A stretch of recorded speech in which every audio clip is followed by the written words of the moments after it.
आपको दाहोद, जहां पर जनसभा को संबोधित कर रहे हैं प्रधानमंत्री नरेंद्र मोदी। जो तिरंगानी छाया में बेसीने तमे कही रह्या छो आपड़ा देश में बनेली चीजों केम न वापरीए। आपणे तो शू गणेश चतुर्थी आवे तो पेला झीणी आंखी वाला गणपति लई जाइए। आपड़ा गणपति ने विदेशी गणपति। होली दिवाળી आवे तो फटाकड़ा ત્યાંથી લાવીએ, पिचकारी भी બહારથી લાવીએ। भारत में बनेली चीजों वापरवी જોઈએ कि नहीं भाई?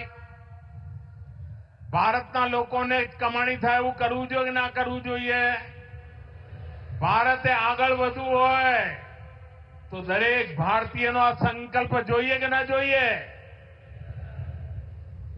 સાથીઓ, જ્યારે રેલવે મજબૂત થાય ને તો સુવિધાઓ પણ વધે અને એનો લાભ ઉદ્યોગોને થાય, ખેતીને થાય, વિદ્યાર્થીઓને થાય, બહેનોને ઘણી તકલીફોમાંથી મુક્તિ મળે।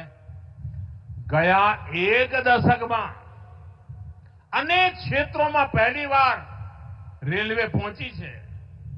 ગુજરાતમાં પણ અનેક એવા જગ્યાઓ હતી જ્યાં નાની નાની ગાડીઓ ચાલતી હતી, ધીમે ચાલે। આપણા ડભોઈ બાજુ તો ટ્રેન એવી ચાલતી કે તમે વચમાંથી ઉતરી જાઓ પછી પાછા બેસી જાઓ ચાલુ ગાડીમાં। આવા કેટલાય નેરોગેજ રૂટ્સ હવે તો પહોળા થઈ ગયા। ડભોઈનું એ નેરોગેજ ગયું।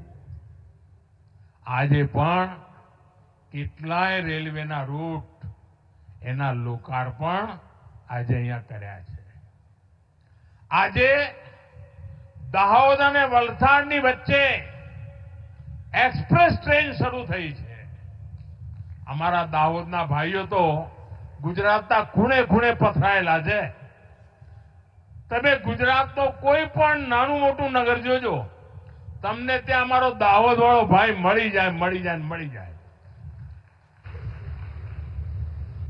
अने आ ज्यारे नेटवर्क तैयार थाय ने एटले मारा दाहोदने सौथी वधारे लाभ थाय, मारा आदिवासी संतानों ने सौथी वधारे लाभ थाय। साथियों, ज्यां फैक्टरी लागे छे, कारखाना उभा थाय એટલે એની બાજુ બધી ઇકોસિસ્ટમ આવી જાય। નાના ચીજો બનાવવા માટેના કારખાના લાગી જાય અને એના કારણે રોજગારના અવસરો મારા જવાનિયાઓને અહીંયા જ રોજગારના અવસરો મળે એના માટેનું કામ હું કરી રહ્યો છું। દાહોદના રેલ કારખાના આ કારખાનું દુનિયાનું અને હિન્દુસ્તાનનું એવું કારખાનું બનશે, ખાસ કરીને ભારત માટે આ દાહોદ એક યાદગાર કારખાનું છે દોસ્તો।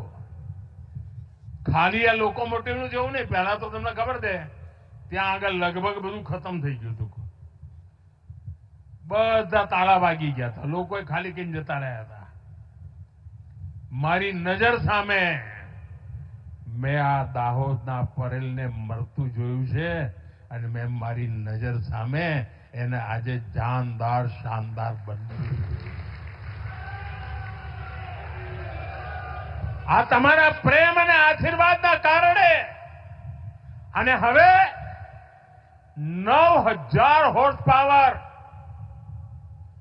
9000 horsepower